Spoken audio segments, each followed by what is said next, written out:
everyone, it's Raina. So this video is if you have your natal Uranus and Capricorn.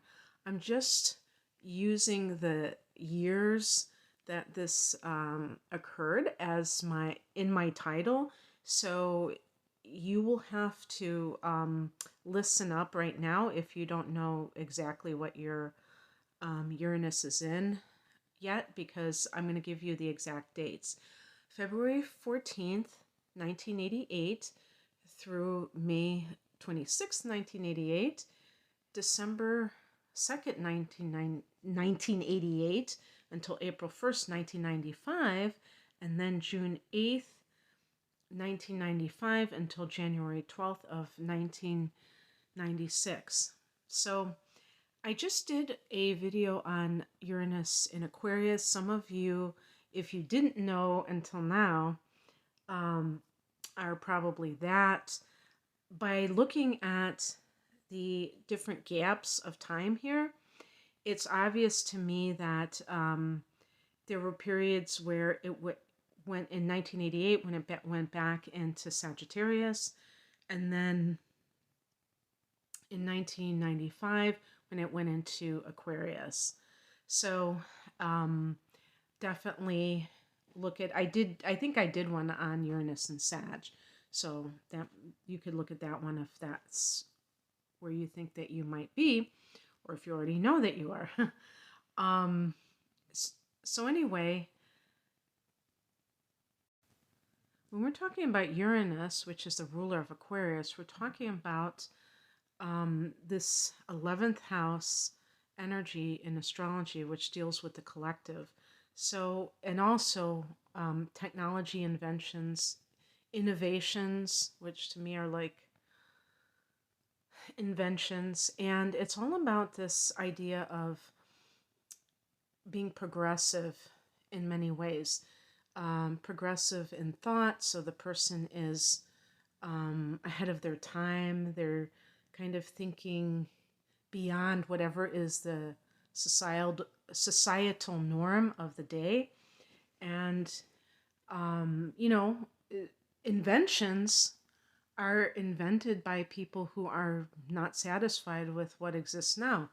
I believe that Thomas Edison was an Aquarius, Sun in Aquarius, so that's an example of an inventor who's actually an Aquarius. But yeah, that's part of that energy or influence is the, thinking outside of the box, being very different.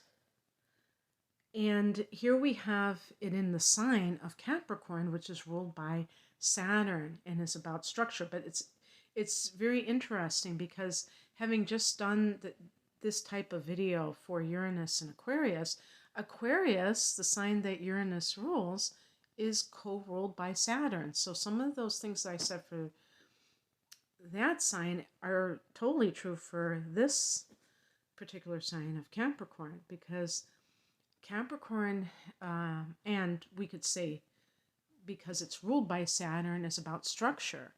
And in the body, the skeletal system is a structure. So it could be the bones. If we're talking about the world, we could be talking about the geology, all the rocks and all of that kind of stuff. When we're talking about society, we're talking about structures like the healthcare system, the educational system, the government. And Uranus is about freedom. It's about innovation. It's about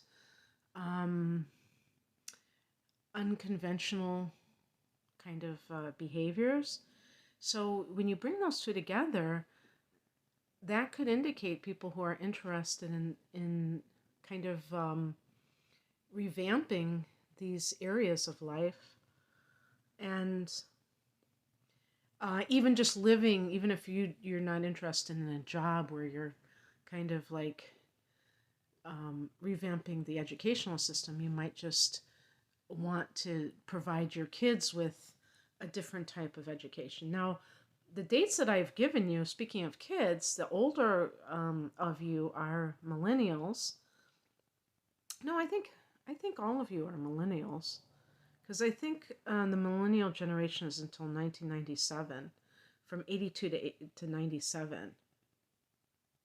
So anyway, but even the ones of you that are born in 1996, you still are old enough to reproduce where it's not considered like, oh my God, they're too young. I mean, you're in your 20s, and the oldest ones are, I guess, like going to be 35 this year.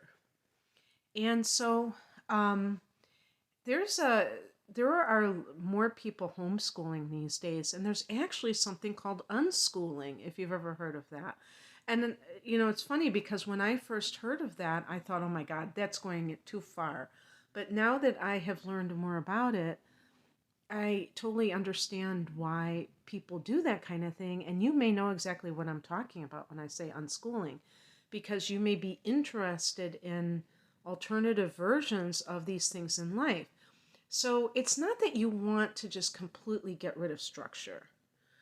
That's an important point, because there are people who are just like totally into anarchy and they don't want anything, you know, anywhere. And I don't think that your generation is like that. I think that you want to have some kind of structure, but you want it to be very inclusive and not just kind of going down the old path. Maybe you have respect for things that have stood the test of time that seem to be working very well, but you just want to uh, do things differently if you feel that they are not providing enough freedom, enough um, innovation, if there's like limitations on what you can do with whatever it is that you want to reform, these kinds of things. um, so one of the themes of Capricorn via Saturn is authority.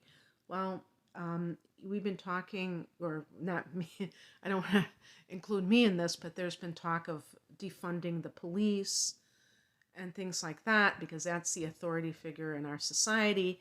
And there are people who really are on board with that. And I'm sure that there are some people, especially those of you who are the older, you have this kind of respect for tradition, so you may not be totally with that. So that might be more of the Uranus and Aquarius generation who's doing that. And I know that that's a simplistic way, that that's just a slogan and that there's more to it.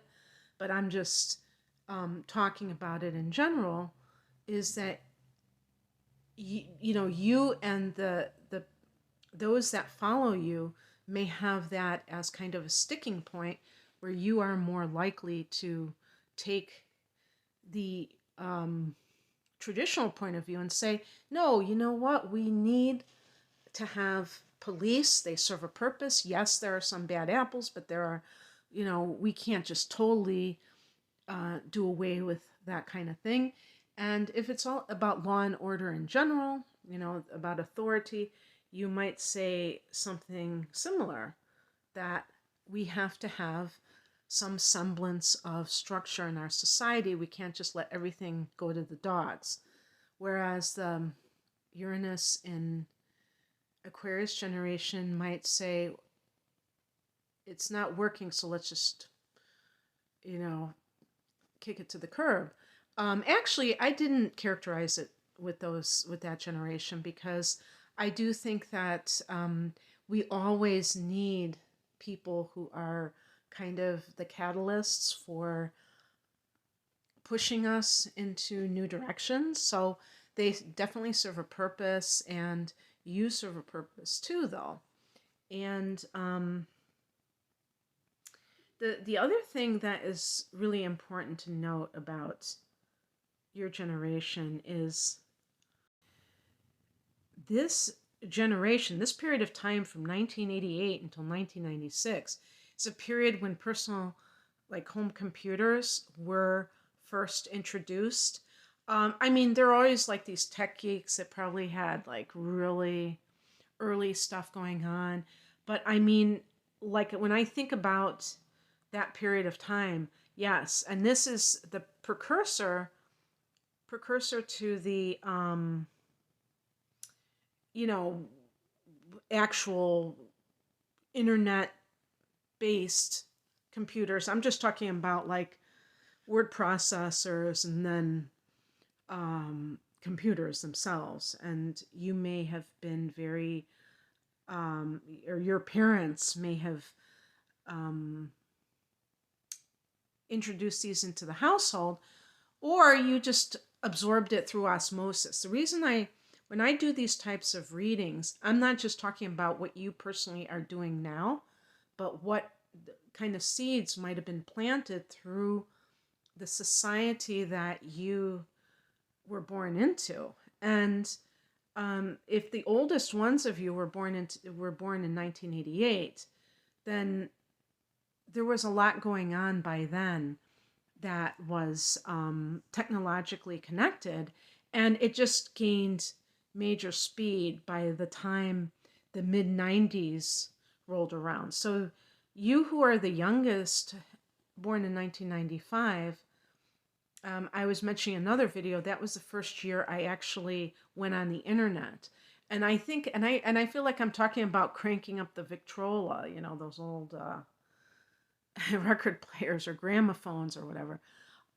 Because I think I didn't go online for another 4 years or something because it just wasn't a thing. And then it became ubiquitous.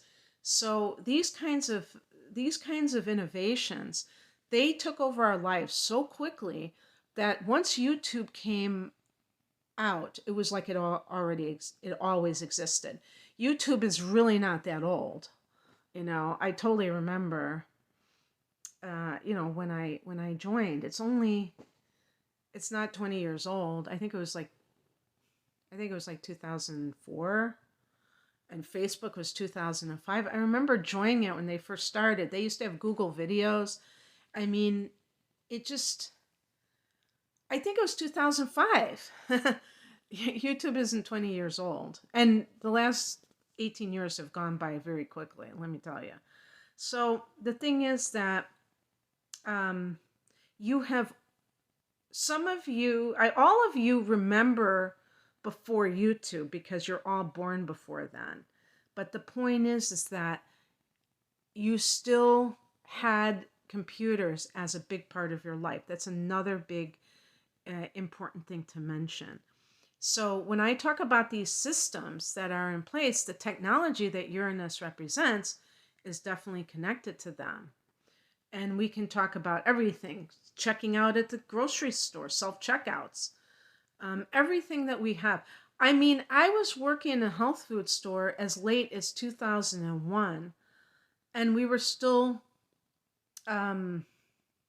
using, you know, what do you call it, like stickers for price tags. And we had to, that was when we finally started scanning, was around 2000, you know, when Y2K, 2000. So all of these things that we think are just like have been there since, you know, the dawn of time haven't.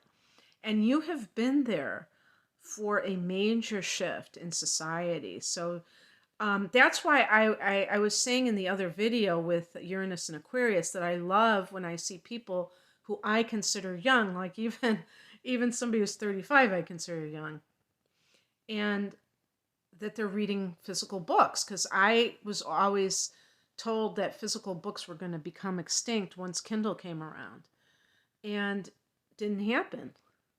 So you might actually, come to think of it, some of you may actually rebel by being very old school. So maybe you're like a Luddite. Maybe you're like, I reject technology. Maybe you have a smartphone, but you barely use it, or you don't have online profiles. Maybe you just do things to rebel against it by being conservative. Oh yeah, and being politically conservative. But I mean, I'm talking about not just politically, but just your basic way of living. I think that this is one of the reasons why this generation, I feel like you have a very intuitive connection with the earth. Um, and I have said this with Neptune and Capricorn, and some of you, I think all of you might have that as well. And there is so much to be said about this. You know, if you haven't listened to that video, definitely do so, because you will see that earth religions like, yeah, you could say paganism, but I'm thinking of shamanism in particular might really resonate with you because there's like this purity of it. It's not like altered by man. It's like, you know, getting close to God in that sense without a middleman. So that may be how you choose to connect with God source energy, is through nature.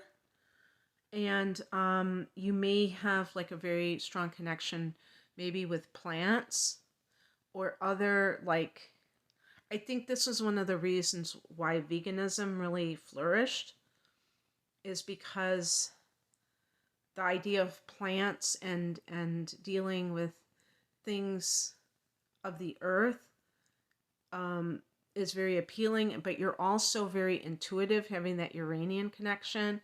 And I just feel like people like that have like a psychic link with all living beings. So it's, you know, you're aware of how everything is interconnected. Um, but you know, there are people that are born in this time frame that have made a lot of money, that have been able to, I mean, that have gone after making money too, but that, you know, who've been entrepreneurs, or they work maybe in tech fields, so they have made money that way. So I'm not suggesting that you're just like some hippie wearing those bohemian pants and sipping matcha lattes and all that stuff all day. I feel like there's something that with the Capricorn vibe really where you're able to innovate how you make money, and you able to do things very freely. Like even this thing with gig workers, I was just looking, you know, I just saw some ads on Twitter, and they're like, oh yeah, you can download this app and you can work when you feel like it and all this stuff. And it's like, whoa, how did this happen? Well, there's, you know, we know how that happened. You know, the economy really shifted in 2020. It was forced to.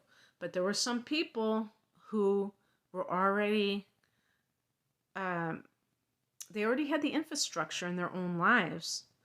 And so they were able to continue to work online. You know, they didn't have to be in person. So they didn't have to worry about all of that. So um, it's really a wonderful thing, because when you marry this idea of freedom and kind of and this idea of the structures that we live with together, it's like the best of both worlds. And so you are, and the oldest of you being in your mid 30s, you really are in this position to impact society as a whole, this planet as a whole. And so that's really awesome. So I just wanted to touch upon this, and I hope that this resonated. If you would like a private reading, the link is below. Take care. Bye.